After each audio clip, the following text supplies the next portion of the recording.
ನಾನು ಒಂದು ದಕ್ಷಿಣ ಕೊರಿಯಾದ ಒಂದು ಕತೆ ಕೇಳಿದ್ದೆ, ಬಹಳ ಚಂದ ಕತೆ, ಪುಟ್ಟ ಕತೆ, ನೀವು ಪ್ರಯೋಜನ ಆಗುತ್ತೆ, ಬಳಸ್ಕೊಳ್ಳಿ ಯಾವಾಗ. ತೀರಾ ಸಣ್ಣ ಕತೆ. ಕಾಡಿನಲ್ಲಿ ಎಲ್ಲ ಪ್ರಾಣಿಗಳು ಇರ್ತಾವಲ್ಲ, ಹುಲಿ, ಸಿಂಹ, ಕರಡಿ, ಆನೆ, ಎಲ್ಲ ಪ್ರಾಣಿಗಳು, ಜಿಂಕೆ ಇತ್ತು, ಮೊಲಗಳು ಇದ್ದು. ಆ ಮರದಲ್ಲಿ ತುಂಬಾ ಮೊಲಗಳಿತ್ತಂತೆ. ಮೊಲ ನಿಮ್ಗೆ ಗೊತ್ತು, ಪಾಪ ಬಹಳ ಹೆದರ್ಪುಕ್ಕ ಪ್ರಾಣಿ ಅದು, ಬಹಳ ತುಂಬಾ ಸುಂದರವಾದದ್ದು, ಆಕರ್ಷಣೆಯಾದದ್ದು, ಟಪ ಟಪ ಹಾರ್ಕೊಂಡು ಗುಂಪು ಗುಂಪಾಗಿ ಹೋಗುವಂತ ಪ್ರಾಣಿಗಳು, ತುಂಬಾ ಜೋರಾಗಿ ಬೆಳಿತಾವು.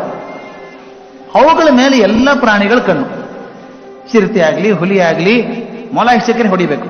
ಕಾಡು ಹಂದಿ, ಎಲ್ಲ ಪ್ರಾಣಿಗಳು ಬಂದು ಮೊಲದ ಬೇಟೆ ಆಡಬೇಕು. ಯಾವಾಗಲೂ ಅಶಕ್ತರ ಮೇಲೆ ತಾನೇ ನಾವು ಹಾರಾಡೋದು. ಬಲಿ ಕೊಡೋದು ಯಾರನ್ನ? ಕೋಳಿ, ಕುರಿ. ಯಾರಾದ್ರು ಸಿಂಹ, ಆನೆ ಕೊಟ್ಟಿದ್ದಾರೆ ಬಲಿ? ಹತ್ರ ಹೋಗ್ಲಿ ನೋಡೋಣ. ಅದಕ್ಕೆ ಈ ಮೊಲಗಳಿಗೆ ಯಾವಾಗಲೂ ಮತ್ತೊಬ್ಬರು ಪ್ರಾಣಿಗಳಿಗೆ ಆಹಾರ ಆಗಿಬಿಡ್ಬೇಕು. ಒದ್ದಾಡ್ತಾ ಇದ್ದು ಎಲ್ಲ ಬಿಟ್ಟು ನಮ್ಮನ್ನೇ ಹೊಡಿತಾರಲ್ಲ ಇವರು. ಪ್ರಾಣಿಗಳು ಹೊಡೆದಾಗ್ಲಿ, ಮನುಷ್ಯರು ಬರ್ತಾರಲ್ಲ ಬೇಟೆ ಆಡೋದಕ್ಕೆ ತಮಾಷೆಗೆ, ಅವರು ನಮ್ಮನ್ನೇ ಹೊಡಿತಾರೆ. ನಾವು ಸತ್ ಹೋಗ್ತೀವಿ. ಅದಕ್ಕೆ ಒಂದು ಹಿರಿಯಾದ ಅಂತ ಮೊಲ, ಸೀನಿಯರ್ ಮೋಸ್ಟ್ ಮೊಲ ಎಲ್ಲ ಮೀಟಿಂಗ್ ಕರೀತಂತೆ. ನಮ್ಮ ಜೀವನ ವ್ಯರ್ಥ. ಈ ಕಡೆ ಮನುಷ್ಯರು ಹೊಡಿತಾರೆ, ಈ ಕಡೆ ನಮ್ಮ ಸ್ನೇಹಿತರು ಅನ್ಕೊಂಡಂತ ಪ್ರಾಣಿಗಳು ನಮ್ಮನ್ನು ಹೊಡಿತಾವೆ. ಹೀಗಾಗಿ ನಮ್ಮ ಬದುಕಿಗೆ ಅರ್ಥ ಇಲ್ಲ. ಎಷ್ಟು ದಿವಸ ಅಂತ ಹಿಂಗೆ ತಪ್ಪಿಸ್ಕೊಂಡು ಓಡಾಡೋದು ನಾವು? ಬೇಡ ಒಂದ್ಸಲ ಎಲ್ಲರೂ ಸಾಮೂಹಿಕ ಆತ್ಮಹತ್ಯೆ ಮಾಡ್ಕೊಂಡ್ಬಿಡೋಣ ಅಂತ ತೀರ್ಮಾನ ಮಾಡಿ. ಕೆಲವು ಲೀಡರ್ಸ್ ಹಂಗಿರ್ತಾರೆ, ಹಾರಿಬಲ್ ಲೀಡರ್ಸ್ ಇರ್ತಾರೆ, ಎಲ್ಲರೂ ಹೋಗ್ಬಿಡೋಣ, ಸತ್ತು ಬಿಡೋಣ ಅಂತ.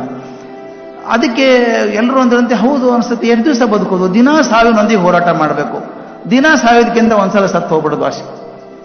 ಕೆಲವೊಂದ್ಸಲ ಹಿಪ್ನಾಟಿಕ್ ಮಾತಾಡ್ತಾರೆ. ಹಿಟ್ಲರ್ ಹಾಗೆ ಇದ್ದ, ಅದ್ಭುತ ಮಾತುಗಾರ, ಪರಮ ಚಂಡಾಲ, ಅಸಾಧ್ಯ ಮಾತಾಡ್ತಿದ್ದ. ಮಾತಾಡಿದ್ರೆ ಹೇಗಂದ್ರೆ ಸಂಮೋಹಿನಿ ಮಾಡ್ಬಿಡೋಕೆ ಹಂಗೆ ಮಾತಾಡ್ತಿದ್ದ. ಆದ್ರೆ ಪುಣ್ಯಕ್ಕೆ ಒಳ್ಳೇದಕ್ಕೆ ಮಾಡಿದ್ರೆ ಎಷ್ಟು ಚೆನ್ನಾಗಿತ್ತು. ಈ ಮಾತುಗಾರ ಹಿಂಗೆ ಇದ್ದ ಮೊಲ. ಎಲ್ಲರೂ ಸತ್ತು ಹೋಗೋಣ, ನಡೀರಿ ಹಾಗಾದ್ರೆ ಹೋಗೋಣ, ಎಲ್ಲರೂ ಸತ್ತು ಹೋಗೋಣ, ಬದುಕಿಗೆ ಅರ್ಥ ಇಲ್ಲ ಅಂತ ಸಾವಿರಾರು ಮೊಲ ಮಾರ್ಚ್ ಪಾಸ್ಟ್ ಮಾಡ್ಕೊಂಡು ಹೊರಟ್ಬಿಟ್ಟು. ಎಲ್ಲಿ ಹೋಗೋದು? ದೊಡ್ಡ ಸರೋವರ ಇದೆ, ಸರೋವರದಲ್ಲಿ ಹಾರ್ಕೊಂಡ್ಬಿಡೋಣ, ಈಸೋಕ್ ಬರಲ್ಲ, ಹೆಂಗಿದ್ರು ಸತ್ತು ಹೋಗ್ತೀವಿ. ಏನು ರಾಶಿ ರಾಶಿ ಮೊಲಗಳು ಹೊರಟ್ಬಿಟ್ಟು ಹೀಗೆ. ಇದು ಯಾಕೋ ಸರಿ ಆಗ್ತಾ ಇಲ್ಲ ಅನ್ನಿಸ್ತು.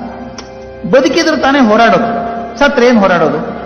ಆದ್ರೆ ದೊಡ್ಡವನಿಗೆ ಹೇಳೋದು ಹೆಂಗೆ? ಅವ್ನು ಭಾರಿ ಮಾತಾಡ್ಬಿಟ್ಟಿದ್ದಾನೆ, ಎಲ್ಲರೂ ಹೊಚ್ಕೊಂಡ್ಬಿಟ್ಟಿದ್ದಾರೆ. ಹಿಂಗೆ ಹೋಗ್ತಿರ್ಬೇಕಾದ್ರೆ ಒಂದು ತಮಾಷೆ ಘಟನೆ ಆಯ್ತು. ಕಣ್ಮುಂದ್ ಚಿತ್ರ ಬರ್ಬೇಕು ನಿಮ್ಗೆ. ಆ ಕೊಳದ ಹತ್ರ ಹೋಗ್ತಿರ್ಬೇಕಾದ್ರೆ ಕೊಳದ ದಂಡೆಯಲ್ಲೆಲ್ಲ ಕಪ್ಪೆಗಳು ಕೂತಿರ್ತಾವಲ್ಲ, ಸಾವಿರಾರು ಕಪ್ಪೆಗಳು ಕೂತಿದ್ವು, ಕೊರ ಅನ್ಕೊಂಡು ಕೂತಿದ್ವು. ಈ ಮೊಲಗಳು ಹೋದ ತಕ್ಷಣ ಗಾಬರಿ ಪಟ ಪಟ ಪಟ ಪಟ ಎಲ್ಲ ನೀರಲ್ಲಿ ಹಾರ್ಕೊಂಡ್ಬಿಟ್ಟು, ಕಪ್ಪೆಗಳು ಎಲ್ಲ ನೀರಲ್ಲಿ ಹಾರ್ಕೊಂಡ್ಬಿಟ್ಟು ಅಂತ. ಆ ತರುಣ ಮೊಲ ಕೂಗಿ ಹೇಳ್ತು, ಎಲ್ಲರೂ ನಿಂತ್ಕೊಳ್ಳಿ, ಸ್ವಲ್ಪ ನಿಂತ್ಕೊಳ್ಳಿ, ಎಲ್ಲರೂ ನಿಂತ್ಕೊಳ್ಳಿ, ಹಾರ್ಕೋಬೇಡಿ. ಏನಾಯ್ತು? ಹಿರಿ ಮೊಲ ಕೇಳ್ತು, ಟೈಮ್ ವೇಸ್ಟ್ ಮಾಡಬೇಡ, ಮನಸ್ಸು ಬದಲಾಗೋದ್ರೊಳಗೆ ಹಾರ್ಕೊಂಡ್ಬಿಡ್ಬೇಕು. ಆ ತರುಣ ಮೊಲ ಹೇಳ್ತೀವಿ, ಮನಸ್ಸು ಬದಲಿ ಮಾಡ್ಬಿಡಿ, ವಿಚಾರ ಹೇಳ್ತೀನಿ ಕೇಳಿ ನಾನೊಂದು.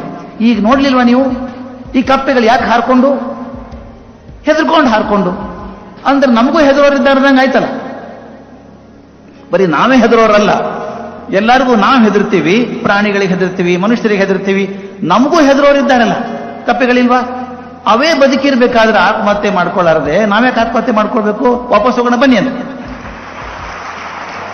ನೋಡಿ ಎಷ್ಟು ತಮಾಷೆ ಇದೆ. ಇದು ನನಗೆ ವಿಚಿತ್ರ ಅನಿಸೋದು. ಅರಿವು ಆಗೋದು ಯಾವ್ಯಾವ ಸಂದರ್ಭದಲ್ಲಿ ಅಂತ.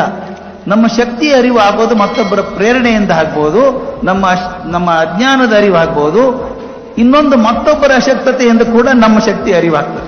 ಅದರಿಂದ ಕಣ್ಣು ತೆಗೆದು ನೋಡ್ಕೊಂಡಿರ್ಬೇಕು ಜಗತ್ತಿನ ಸುತ್ತ, ಯಾವುದರಿಂದ ನನಗೆ ಅರಿವು ಆದೀತು ಅಂತ.